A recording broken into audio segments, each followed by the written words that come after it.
So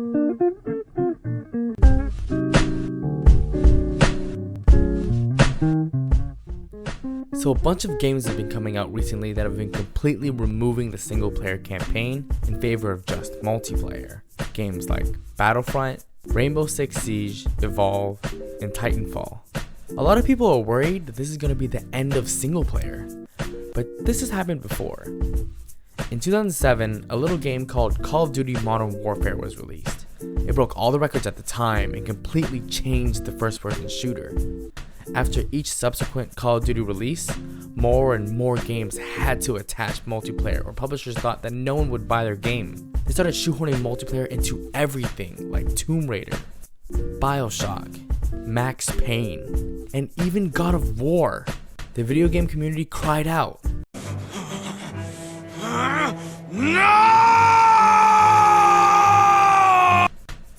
Well, it's 8 years after the release of Modern Warfare and the multiplayer gaming landscape has changed a lot. Yeah, Call of Duty is still one of the most profitable series out there, and millions of people still play online every day, but there's so many more options now. MOBAs like Dota 2, League of Legends, and Heroes of the Storm. These are usually free, which makes them even more attractive to the casual gamer. They can just download and play.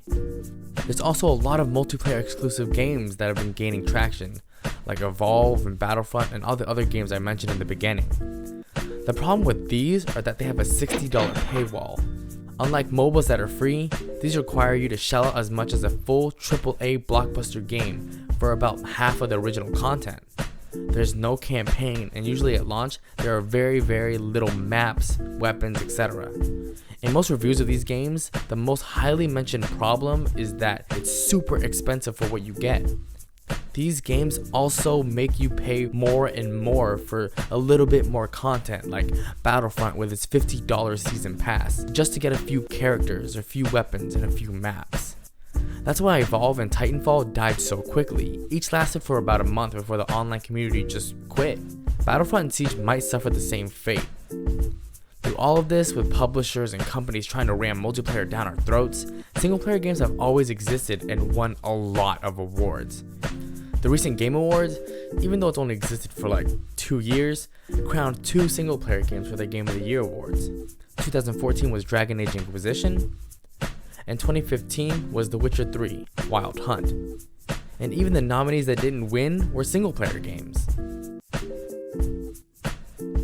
Okay, the Game Awards are pretty young, so I'll give you that. But how about the Academy of Interactive Arts and Sciences? That started around 1997, and their winners are... Yep, a bunch of single-player games. How about Across the Pond with BAFTA?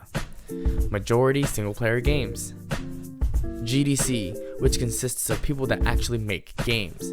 Yep, a bunch of single-player games. And okay, awards do give a lot of recognition, but they don't say what's popular with the general public. It doesn't matter if a game is amazing if it doesn't make that money. Well, that's covered too. The Witcher 3 debuted at number 1 in the UK and Japan. It was the best-selling game of 2015 in the UK too, beating out Battlefield Hardline. It sold about 6 million copies 6 weeks after launch. That's not even a current number. Fallout 4, another single-player game, made $750 million in a single day. That's the biggest entertainment launch in all of 2015, regardless of medium. No movie, music album, or game has surpassed that. In comparison, Call of Duty Black Ops 3 made $550 million. And those are just 2 big games, so here are other games that have been in the top 10 best-selling list for the NPD group this year. Look, I'm not hating on multiplayer games or anything like, I hate social contact. I love playing with my friends and running around and shooting things in the face. I've logged so many hours into Destiny, Call of Duty, Battlefield 4, Super Smash Bros., Mario Kart, and so many other games.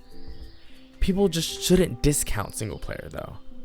That's usually where games can come alive with beautiful narratives and visuals and characters.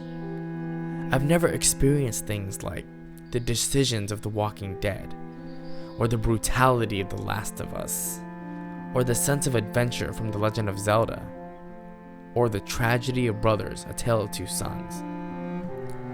So no, it's not the end of times or video games. It's just another evolution, another trend, coming in and going out. Just sit down and enjoy whatever you prefer. Because if you love it, then it won't die. My name is Tree Win, and thanks for watching the video.